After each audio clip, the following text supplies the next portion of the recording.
I'd like to welcome you to session 3 of this weekly Zoom series. I'm your host today, Scott Hutchinson. I'm the co-curator of this series as well as the TEDxUCLA series on campus. Today, we're talking to our future TEDx speaker, Dr. Olivier Pernet, about animals and pandemics, and in particular, the urgency to reframe our understanding of animals, nature, pandemics, and our direct role in them. Olivier is a virologist here in Los Angeles at UCLA Extension and at USC, where he joins us today. And we also have a special guest, Sheila King, who's the program director in the sciences at UCLA Extension and associate dean. She will be watching the chat window along with my partner, Josh O'Connor and Carlo, and looking at the questions you may have, and so that you can join the conversation. Before I turn it over to Olivier, a few housekeeping notes. This is absolutely a community conversation. Please do use the chat window and share your thoughts and questions. Josh and Sheila will be looking at it, as well as I will, to pepper Olivier with things that we may want to know and think about. We also are recording this and we'll post on our website after this talk. And please do also keep your video and audio off so we can focus on Olivier. This is all about the conversation, questioning our paradigms, thinking about things. And with that, I welcome Olivier, and I will turn it over to him for about a 12 to 15 minute presentation and then cut over to chat. So Olivier, take it away. All right, hi. Hi everybody. So my name is Olivier Pernet, and I'm a virologist. I'm a molecular virologist that studies specifically emerging viruses, emerging zoonotic viruses that come from animals. So it's a very narrow field. I don't really have that much opportunity to talk to the public about it. But since we had that outbreak of COVID-19, now there are a lot of people that want to know more about it. So I'm very happy today to reach a much broader audience than my usual scientist, and bring to you some information about what I do and why it's important and why I'm going to need you to continue that work. So just to give you a few background on what I've done, I basically work with the worst of the worst viruses. I worked with Ebola, I worked with Nipah, I worked with measles, with rabies, and of course I work with the coronaviruses, not just the one we have right now, a few other coronaviruses, including the SARS that we had to deal with 15, 20 years ago. So first of all, I just really want to tell you something. The more I learn about these viruses, these horrible viruses, the more I love the bats. That can sound weird because you probably think bats are like the source of all our trouble, but really they are not. They are not the source of all our issue. Wildlife do not spawn new virus just to create outbreak. Actually, wildlife, and specifically bats, they prevent this outbreak to happen. But what we see when there's an outbreak is the link to the bat, and what we don't see is we just see a failure from the bat to control the outbreak. Bats control so many deadly viruses around us. What we observe in an outbreak is just a failure from them, not their usual. So a key point of this discussion today is really for you to understand that outbreak prevention and management is not just the exclusive field of molecular virologists like me, or epidemiologists, or physicians. It involves a broad range of professionals at very different level. It has to be global, but it also has to it needs a local component. That's what we call the One Health approach. You bring together many professionals of different fields to solve together that problem of global health. That this issue with virus transmitting from animal to human. And this approach needs everybody. So my goal today is really that at the end of the conversation, you know that you have a part to play in outbreak prevention. And most importantly, you should not fear the bat. You should really love them and protect them.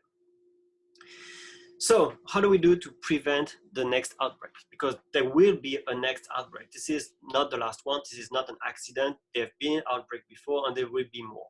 So how do you prevent it, and how do you prevent it to become a pandemic? So first of all, you need to know what's really happening. You need to revise some assumptions, some truths that you have accepted without scientific fact backing them. Bats are not the problem. Even the wet market in China or anywhere else are not the problem. Even the coronavirus, they are not the problem. So what is the problem? Because we have clearly a problem right now. Coronavirus have been present for decades, probably a century, millennia. There are thousands of them. So when did they start to become a problem? They became a problem to you when they left their original host. They became a problem when they started to infect humans and when they started to spread. SARS coronavirus has escaped its ecological jail. It was in ecological jail and it managed to get out, spread, and that's why we have issues right now. So how do a virus can do that?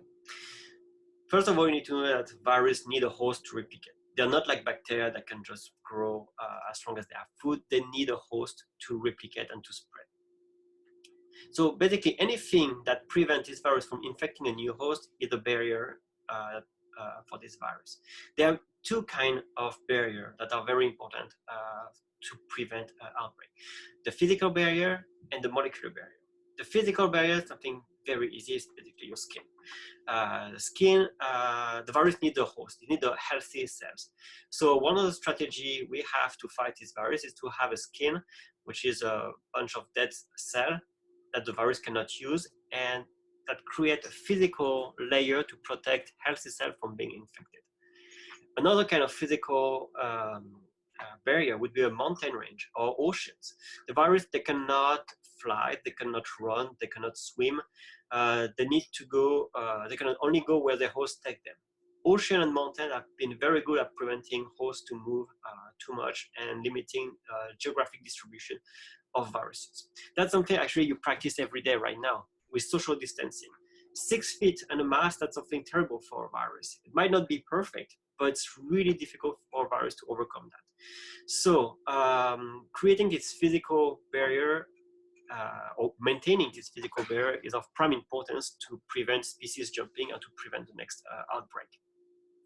Then also the molecular barrier. A healthy immune system is, again, something terrible for a virus. It prevents replication, it prevents basically infection.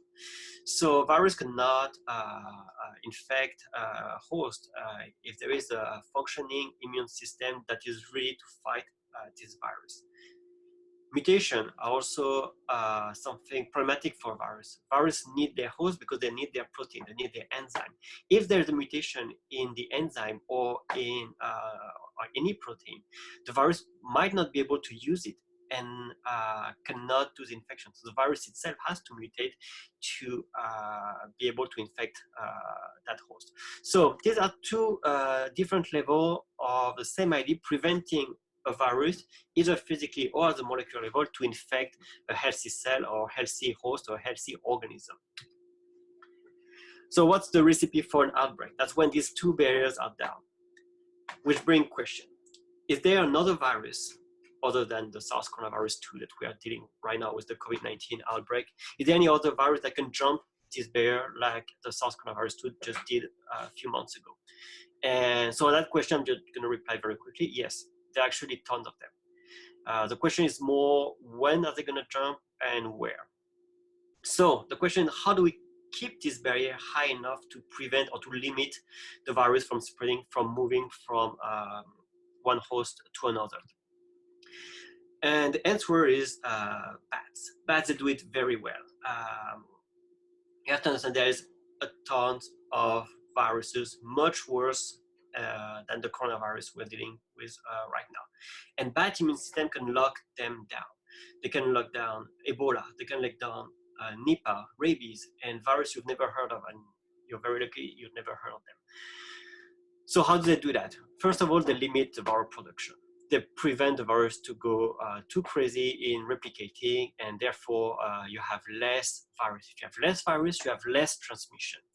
And if you have less replication of the virus, you also have less mutation. Remember this molecular barrier, the virus can overcome this barrier by mutating and being able to infect a new host. Well, this mutation do not happen magically. It happens during the replication process. So if the bad immune system can control this replication, then it controls the mutation. So you're going to have less mutation and less chance for the virus to jump to another species.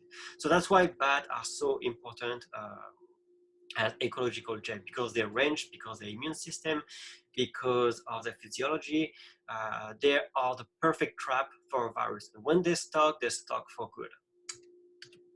But what happens when the bat immune system collapses or is weakened?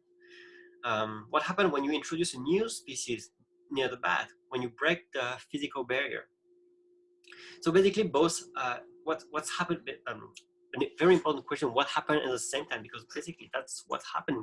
When you bring a new species, you very often induce a strong stress on the wildlife. And so you have both at the same time, bat immune system collapsing and a new species next to these bats. So we know very well what happened. We have plenty of examples, and I just want to give you one, which is the example of Malaysia in 1998. So in 1998, Malaysia had this great project for developing its rural area in Malaysia.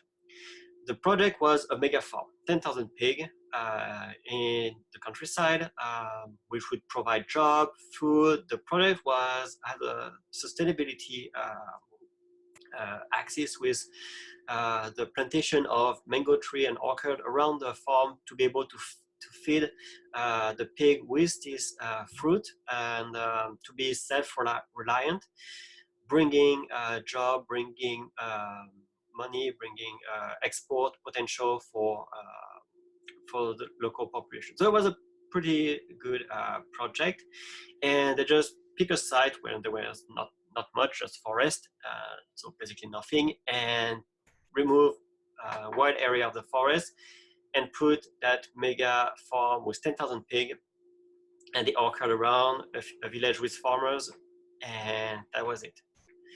But that has two consequences for the wildlife and the bats, because these forests, they were not empty. There was natural wildlife, there were bats.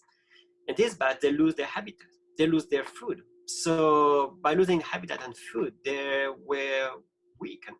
And the immune system got weakened too. So now we have a bat population with a weakened immune system. So the virus can now start to replicate. The viruses that were locked down by that powerful, amazing immune system now is a little more free and start to replicate. The door of the ecological jail went slightly open, and one of these viruses, the Nipah virus, managed to escape. But to escape where? Because again, virus, they don't have wings to fly, they don't have legs to run, they cannot swim, so they have to go somewhere. They need to find a new healthy cell to infect a new healthy organism. And there were just 10,000 pigs around. So the bats share the fruit with the pig. When the pig were fed with the mango, the bat, they love the mango, so they just ate the mango with the pigs, and the bat were starving. And they left saliva on the mango. And that's how the physical barrier, the distance, has been removed, because now you have bat in direct contact with the pig or in contact through the mango with the pig. And the virus in the saliva stayed on the mango and could not infect the pig.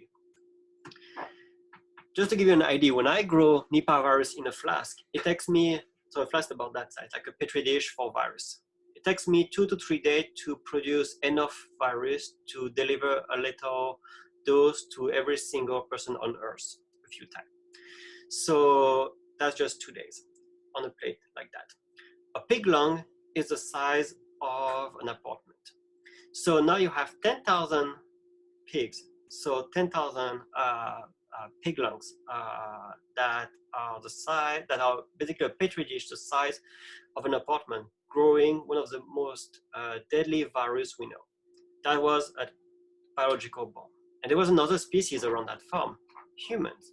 105 farmer and employee in slaughterhouse died during this outbreak. And the outbreak was stopped only by killing 1 million pigs, strict quarantine, banning pig trade in Malaysia and Singapore, and strict health check for the employee. That was not the first time. There was a terrible outbreak, but that was not the first time.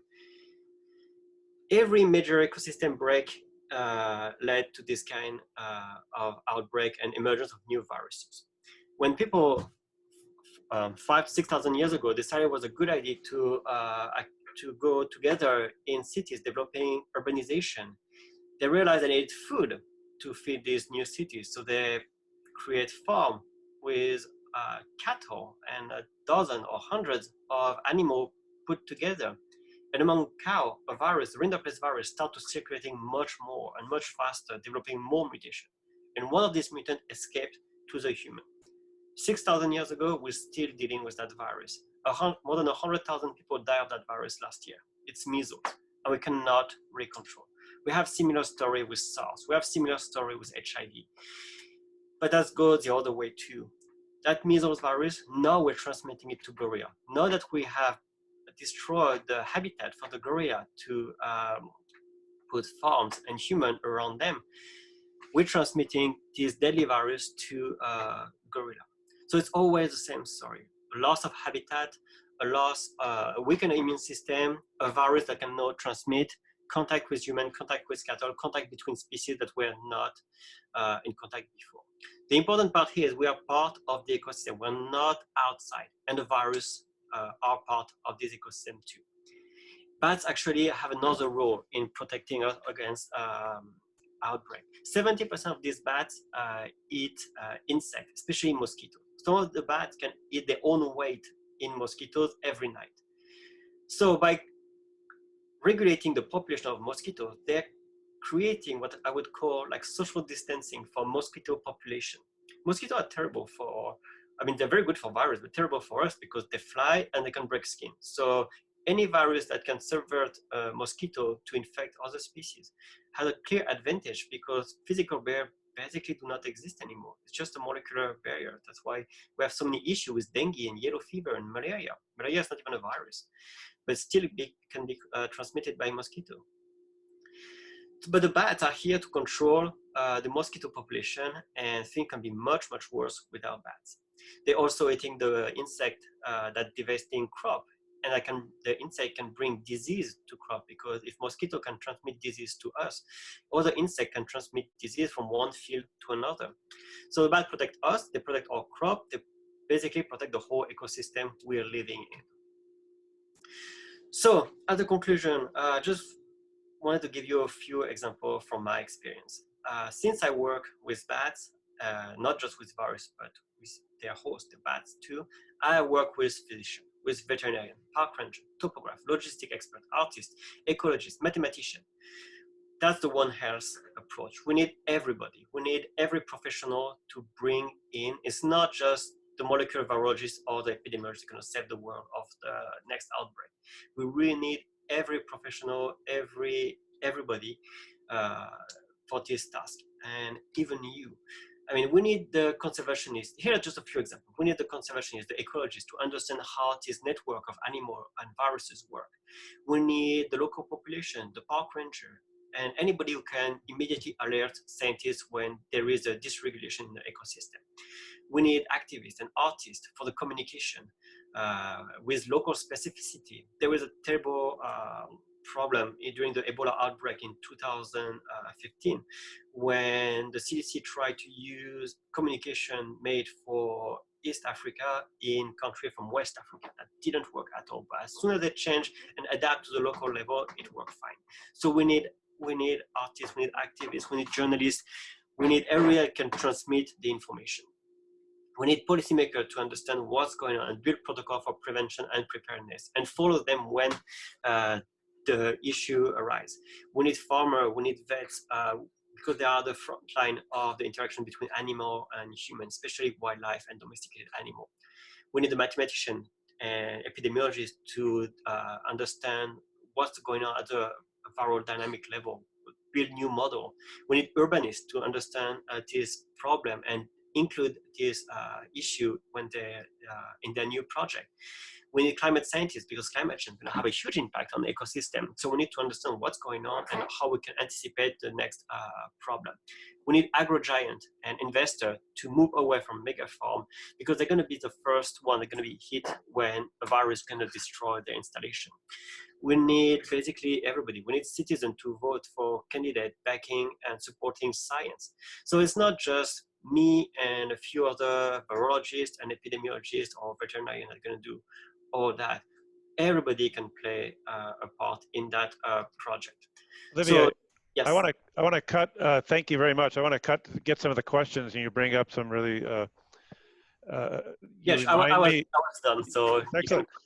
You remind me of at UCLA we have something called the Grand Challenge, and we've done it around the environment, where all aspects of the university attack this problem, and we have a current one around depression, where all parts of the university go after this, and what you're describing reminds me of that. There's some questions in here, and I want to turn it over to Sheila King and to Josh and the chat room to ask you a few questions along the lines of this. So I'm going to turn it over to you, Sheila and Josh. So Olivier, we have a question from one of our participants, and they're interested in the current process in making vaccine for COVID-19. So there are a lot of vaccine in the pipeline. Basically, the idea is to prepare our immune system to get ready for the virus.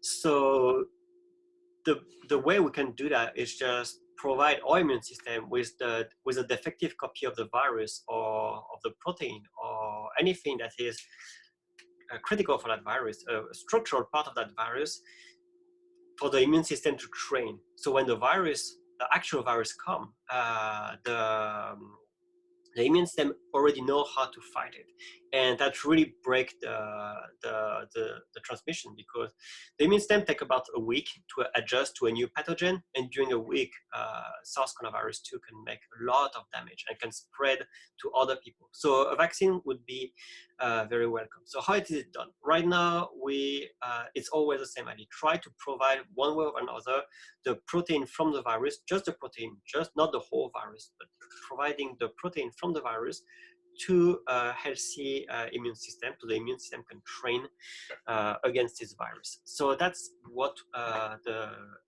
is done right now. There are different strategies that basically always come down to this approach, providing a safe, non-infectious version of the virus or of its protein for the immune system to adapt to it and be ready when the real virus is coming.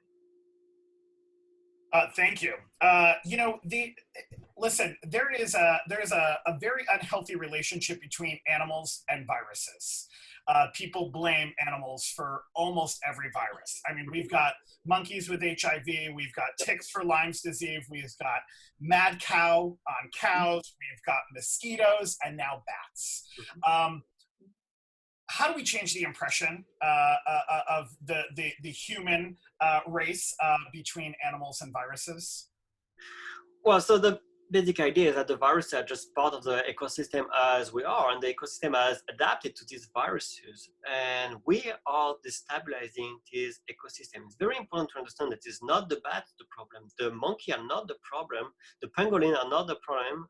The problem is really how we interact with these animals and how we have damaged their ecosystem, their habitat, and that's really where the virus come from. Virus would escape as the first opportunity, and we're giving the virus this opportunity. We're actually the ally of the virus. This is not the animal against us. This is really, we're teaming up with the virus to harm ourselves. So it's really important to understand that a healthy animal might host some virus and won't shed it. There is a very good explanation you can find in human. Like if you have chickenpox as a kid, chickenpox is 95% of the time it's completely not dangerous. It can be very dangerous 5%, but 95% of the time it's very benign disease. The problem is because our immune system can deal with it. the problem is what happens when our immune system cannot deal with it anymore. When we get old, when we got stressed, when we are facing some intense challenge, or pregnancy can be a problem because the immune system changes a lot during pregnancy. So when this factor happens, then that virus that was very mild become extremely aggressive, and that's what we have with shingles. Shingles is terrible. And there is a very good parallel to make with this virus. Coronavirus never caused us any trouble before, or very little. It's only when we started to weaken the immune system of the bat and then make the whole ecosystem at risk that we observe the outbreak. What we're experiencing right now is just like ecological shingles. So let me just jump in and ask one question. How do we, it sounds like humans and animals and nature were creating more stress. How can everyone on this conversation and reduce the amount of stress between for animals and to avoid this from happening again, or is this a trend? Well, this actually intersect with other issue like deforestation and general loss of habitat, loss of species. Anything that will destabilize an ecosystem will facilitate the emergence of a new virus, the transmission from one species to another. So that's really how it should be seen. It's really something that match other bigger, other issue that we have. This is not an isolated problem. This is really something that has to be included in bigger problem like climate change, like deforestation, this kind of thing. Olivier, we have a really intriguing question, and it says, if COVID-19 originated in the wet markets in Wuhan, what regulations could be placed on these spaces that could minimize the interspecies barrier? Well, so we're not sure it started with a wet market, but let's just assume, because that's a good hypothesis. So there are many regulations that can be in place. First is regulating species trafficking, species trade, and species transport. These viruses are not from Wuhan. They are from another part of China, the Yunnan, which is much, much further. It's about 750 miles from Wuhan. That the pangolin or the bat, they didn't fly or walk to Wuhan. They have been transported for the market. So regulation in transporting animals, especially wildlife, are critical. It's not just we put a ban right now and then we forget about it when the outbreak is over. That's something that has to be implemented on the long term. We cannot just transport a species from one spot to another. That raises the problem of all the illegal trafficking, because illegal trafficking also moves species on a long distance. So this is one of the issues, one of the things that should be worked on, species trafficking and species transport. The transport is also very stressful for the animal, which when they're packed into a truck to be moved to a market on the other side of the country for like 700 miles. That's extremely stressful and very challenging for the immune system to keep up in this condition. So within just a few days of transport, the immune system can just collapse and the virus can rise. So animal transport, animal housing. If you're in Malaysia, they have 10,000 pigs in not that big of a farm. It was a huge farm, but 10,000 pigs concentrated in such a small area, that's just perfect ground for a virus to spread. Same with measles and cattle 6,000 years ago. This is not new.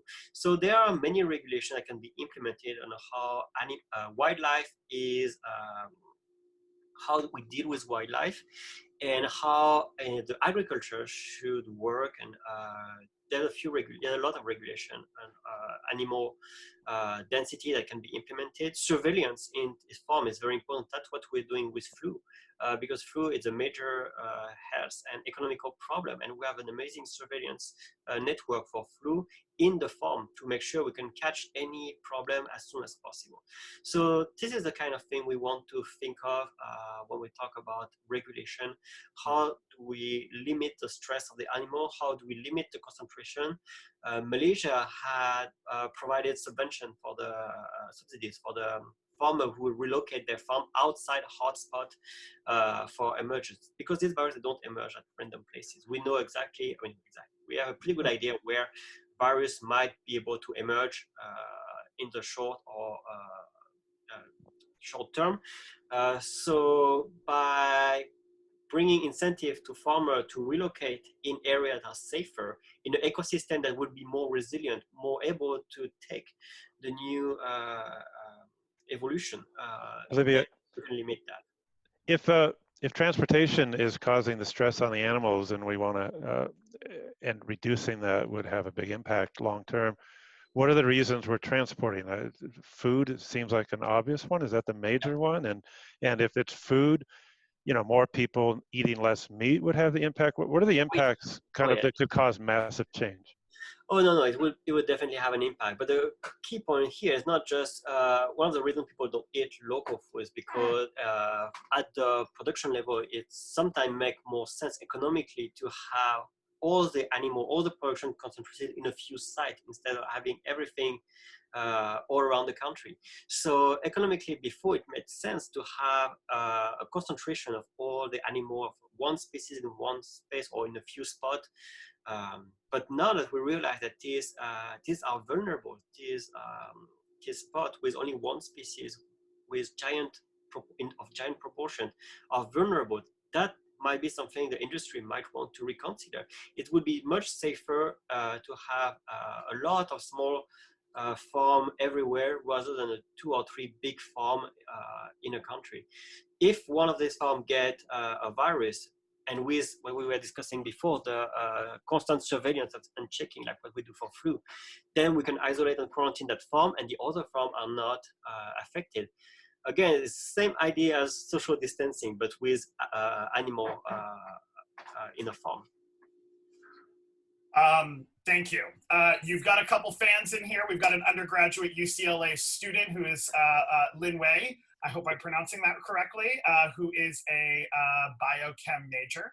But Olivia asked a pretty good question as well. You know, are researchers testing bats for COVID-19 here in the United States, as well as elsewhere around the world? And what are they learning? Wait, sorry, can you repeat? Yeah, are researchers testing bats for COVID-19 here in the United States, as well as elsewhere in the world? And what are they learning? So first of all, we don't know much about the coronavirus world compared to flu, when we have pretty good idea. I mean, we try to get as accurate as we can with flu because of all the health and economical impact it can have. Coronavirus has been neglected so far. I have a feeling it's not gonna. We're going to pay more attention to them. We should have paid more attention after the SARS outbreak. It didn't last very long, but hopefully this time there's going to be a long-term surveillance for coronavirus. This did not start very well because, first of all, Chinese scientists now have faced severe restriction in studying these issues. And EcoHealth Alliance, who was one of the biggest player on coronavirus emergence in bats, surveying bats in China. Just 2 days ago, they lost their funding from the NIH. So we lost valuable information. That's just unbelievable. Because what do we learn from this study? We have a pretty good idea of what a population of virus looks like. How do they move? How do they go from one host to another? How do they evolve? Because it's not just finding the virus or antibody. We can have the actual sequence, and from the sequence, deduce the evolution, and from the evolution, understanding the interaction with the other species of virus and of animals. We can make mathematical model to see how it is going to evolve, predicting where an outbreak is very likely to happen. So this is the kind of thing that we're learning by studying bat viruses. I am myself part of a project where we're studying not just bat, but wildlife in general for tracking some dangerous viruses like Ebola, like Nipah in the rainforest in Central Africa. And it's really difficult to get things done because not much people are really interested or willing to fund this kind of project, even if it's the birthplace of HIV and Ebola and these kind of viruses. We need more research on that to have a better idea of what's happening. If we can have for all these major zoonotic viruses the same kind of information we have right now for influenza, that would be amazing. That would not be probably enough to stop all the outbreak, but we can really get ready for when outbreaks come. we're ready to face it. I have a follow-up question for you. You're a virologist. Your full-time career, everything you do every day is to look at this kind of stuff. Yet you talk about, the funding for this kind of area, where it seems very reactive from what you're describing. We have this horrible pandemic with massive death, and money's pouring into it. And then as soon as it seems like we're solving the problem, funding gets cut. From your example, what what what could change kind of worldwide, or the way people think about things, to if one of the solutions is to continue having constant kind of monitoring and research into this so it's not so devastating? Why are we so reactive in this space, if I'm understanding it correctly? Well, when you look at the cost of this kind of survey, it costs a lot of money. So for flu, it makes sense to do it because of the economical impact. The money you invest on flu surveillance, you get it back in preventing economic disaster. That was not the case with coronavirus before. The last major outbreak of coronavirus was with SARS, and we have a few bad outbreak with MERS, but it was very located in a very specific country, and so people didn't really care about it, except of course the country that were affected, like South Korea, that really had a good reaction to that. Singapore has a very good reaction to SARS that really prepared them for this current outbreak, and they also face Nipah. So it's really hard when a country is really faced directly with this kind of outbreak. They tend to react better. There's not that much anticipation right now, and what we've seen with SARS, then after a few years, the funding that disappeared, was very difficult to continue research on this topic, and a lot of people moved to a different field. There's only a few people that continue, and the few people that continue are actually the ones that were ready with when that outbreak started. So that's why it's very important to keep some funding long term. Just to give you an idea, this surveillance project costs a lot of money. They cost millions and sometimes billions. But the cost of an outbreak right now is in trillions. So just last week, just to save to help transport company in France, the government injected 7 billion in that company. 7 billion. That's 10,000 major project that could have been funded for disease surveillance and prevent that outbreak. This is the kind of number people should understand. In the US, we're talking about trillions. That means 1,000 times more. So the money we're losing right now should have been invested 10 years ago to prevent or at least mitigate the outbreak. And like I said during the talk, this is not the last outbreak. There is other one. There's gonna be another one, and probably very soon. So we have to get ready. We have to get the money to the people who want to do it. There are people working everywhere around the world already on these issues. They need support. They need support, the financial support, but they also need people everywhere to know about their work and to understand why it's so important, and put some pressure on any agency that has money for research, and really push any election, during any election, for this question, exactly what's happening with climate change, exactly what's happening with other issues. So there is a political movement that really keep funding this project and prepare ourselves for the next outbreak. Olivier, really interesting question is, are there long-term trends in zoonotic diseases that can be projecting how and when COVID-19 will end? Will end? I don't know if we can predict if it's going to end. I mean, we have some, if we would assume we have a good vaccine and we can vaccinate everybody, it's actually a disease that can be eradicated if there is enough vaccine for everybody and if it's done properly.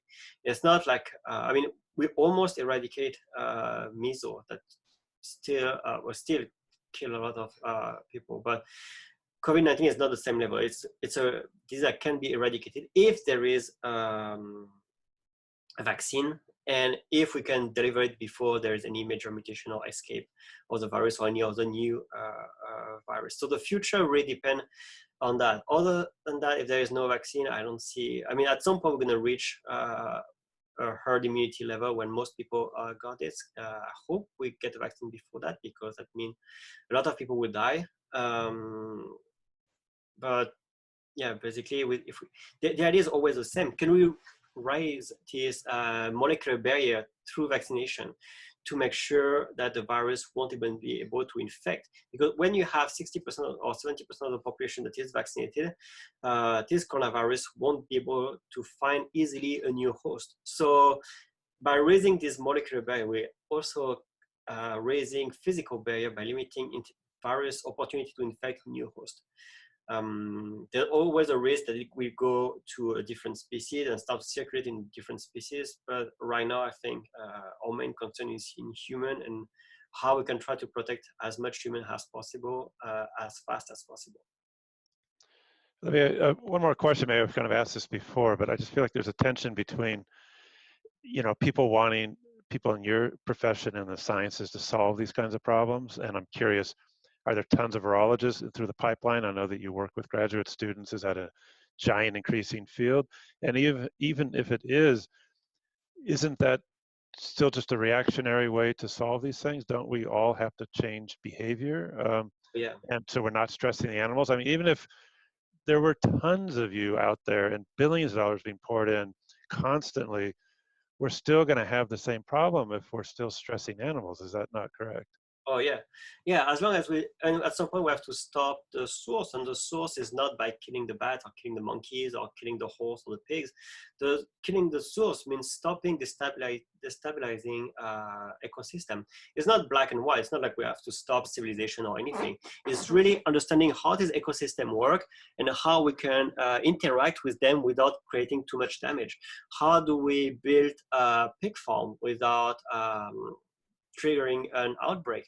How do we know where to develop new agricultural project? This is really how we will solve for long-term the problem. On the short term, there's no other solution. I mean, we need people on site and make sure nothing bad's happening. But if you want to fix the problem on the long term, it's really going to stop the imbalance of the ecosystem that we're inducing. And I don't see any other way to I mean, virus will still evolve, but the more stable is the ecosystem, the less likely we're going to have this transmission. Always the same idea: prevent the collapse of the molecular barrier and stop breaking physical barrier. Don't go put your finger in the mouth of a bat. I mean, the bat's going to bite you and then you might get rabies. That sounds silly, but that's really what we're doing at the ecosystem level. Don't go poke where there are viruses. Speaking of that, I see a question from Olivier. Olivia, is the UCLA Global Biolab up and running? And what are the trends in your area? Are a lot of people flooding into this? Are there giant kind of discoveries happening in your space? What are the trends? So I'm not sure about the UCLA Global Biolab. I know there are a lot of very good projects at UCLA. There's more and more networking between people everywhere, which is great. Major discovery, well, since the last 5 years, like 5 years ago, US really started to have a very interesting project in bat immune system that really make us understand how that works. Because, I mean, can you believe that they're infected by Ebola and they don't show any sign? I mean, that's one of the worst viruses we know, and they don't care. They don't even kill the virus, just let the virus replicate in themselves at low level and keep the virus locked down. So there's a lot of work on that, and we have a completely new view on how immune system in bat work, which have implication on how we deal with other disease in human. Disease that we have trouble understanding what's happening, for example, dengue, or even the coronavirus, the SARS coronavirus 2. In some cases, when there's cytokine storm, we don't really understand what's happening. But with what we've seen in bat, now we have a much better idea of what is a well-regulated immune system. So this kind of information. Another field that we need information is on virus evolution and viral genetics. How a virus evolve? What kind of viral diversity can we observe in nature? Because we might be able to spot the next outbreak very quickly. Like 5 years ago, I studied a virus at UCLA that has never been observed in any human or animal. It was just by surveillance in bat. We did the German group that detect their sequence. And now we can study this virus that before even they reach us, before even they start to create damage, because usually before we had to wait the virus create some damage to our life to be noticed. And then that's when we started studying. Now we can start studying them even before they start to be an issue. So that's the kind of major evolution we have seen in the field recently. The advance in genetic, the knowledge of virus ecology and ecosystem interaction, and how the immune system of the bat work. You know, I think, oh, go ahead, Sheila, please. Olivier, I was just going to ask you, in conversations we've had before, you and I have talked a lot about the One Health, and that it would be great to get a whole group. For example, if somebody was going to be building in the tropical rainforest, to get a whole group of diverse professionals, and you've mentioned that now. Yeah. I'd like to circle back to the local. What do we do? And the other theme I'm hearing you say is healthy immune systems. Yes. And we've been talking about healthy immune systems in the bats, but how could we as individuals, so we're looking at the global issues, but how could we as individuals be able to start talking about our own immune systems and how to keep our own immune systems healthy? And this has been an issue, right, with the current outbreak, because the virus really has been attacking those who have coincident health issues and perhaps immune compromised systems. So if you could talk about that, that would be really interesting.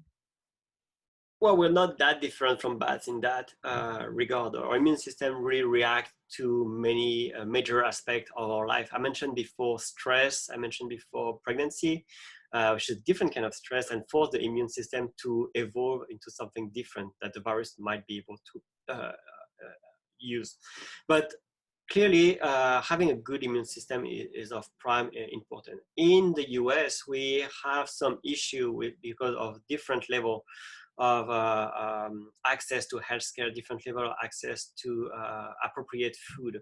Not everybody in the US has the same living standard. So it's really important to have some policy to ensure that everybody in the US or anywhere else have access to the appropriate amount of food and the appropriate quality of food, because that's basically how that's the most basic thing we can do to help the immune system. But that's not enough. That's clearly not enough for us. I mean, you can be the healthiest person on earth if you get infected by Ebola.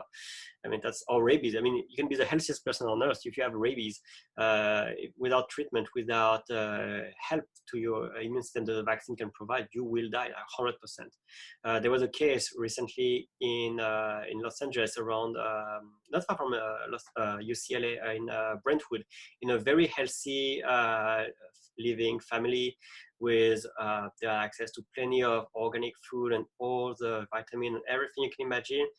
But when the kid that was not vaccinated got the measles, the kid still ended up in the hospital because some virus, that's just not enough. So what is enough? Vaccination, we mentioned that before, that's true for measles, and that's why we're hoping so much for a vaccine for coronavirus. That's basically the thing, how you keep your immune system, healthy lifestyle, and so it's not just a will. I mean, some people that they would love to have a healthy lifestyle, they just cannot afford it. So make it affordable, make it available for everybody. There's a clear difference where I work, because here I work at USC and LA County Hospital. There's a clear difference between the two populations that go either at USC or LA County. And when you deal with population that you can see at the county hospital, it's not that they don't want to have a healthy lifestyle, they just cannot afford it. So so that's one thing. The second thing, again, is vaccination, which basically gives you a 7-day head start against the virus, which is more than enough for a healthy immune system to fight the virus. So healthy lifestyle, good public health policy, And vaccination, right now, that's the best we can do. And protecting those who cannot do that. So I mentioned people cannot afford that, but there are people that medically cannot afford it because they have genetic disease, because they have some other infection, measles, which just wipe out the whole immune system. HIV can be, HIV is terrible for immune system. There are a lot of other conditions, cancer. There are many other conditions that affect a lot of people. So you cannot just expect everybody to be okay just because they have a healthy lifestyle. You have to care for the people that just cannot have access to that. Vaccination is one of the potential solution, and public health policy need to take that into account. Thank you. Olivier, we are going to wrap up soon. And again, we are recording this on Zoom and we will put it up on the website. I want to ask one last question, then maybe just give us maybe a 1 or 2 minute wrap up. Linwee asks about this virus, and I think she's probably talking about COVID-19. Will the virus mutate? And until then, will the vaccine still be effective? I guess it's probably a question for a lot of viruses, but is the mutation a real concern? Yeah, all the virus mutate. I think that's, all the virus mutate. There's no question about that. The question is, are they going to be selected? And so we know right now there are already a few mutations. Then we don't think they have any importance right now. That still need to be investigated. But new mutation do not necessarily mean something bad for us. So will the virus mutate? Yes, for sure. Virus mutated. There's no question. In the timeline, before we had a new vaccine, yes, it will mutate. The question is, will that mutation prevent the vaccine from working? And there are different strategies for vaccination that will make sure that even if the virus mutated in one part, it will not have time to mutate in another part. The vaccine will be train the immune system to attack different parts, different components of the virus, so to mitigate that kind of effect.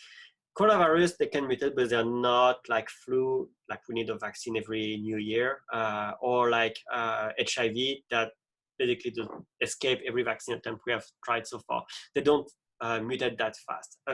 There was an article recently showing that the total diversity of coronavirus around the world, everything that has been sequenced since the beginning of the outbreak, is just 10% of genetic diversity you would find in HIV in one patient. So the scale of mutation for coronavirus is more, it's actually pretty good for us. But I mean, bad surprise can happen. Yep. But again, there is some strategy to avoid that. Thank you. So if this was a TEDx talk you were doing and we were coaching you for it, we would ask you for a 1-sentence kind of leave behind, your TED wish. What do you want people leaving this conversation today and watching it later on, kind of in a sentence to think about, to do differently? And then we'll wrap up. So in one sentence, it's not the bad fault. It's not the wildlife. It's us. It's really us and how we transform the ecosystem and refuse to adapt and cannot adapt to this transformation. We have to change. We have to change what we're doing and how we're doing it and stop blaming the bad. We should protect the bad, not fear them. Olivier, thank you very much. Sheila King, thank you very much. Josh O'Connor, everyone on this Zoom today. Please do join us next week. You know, this is an experiment for us. We're trying to see what makes sense. Since we're not able to have our TEDx at Royce Hall this year. So please give us feedback. Tell us what we could be doing differently, what works, what doesn't work. We're very open to it. And thank you all for joining us. We'll sign off now.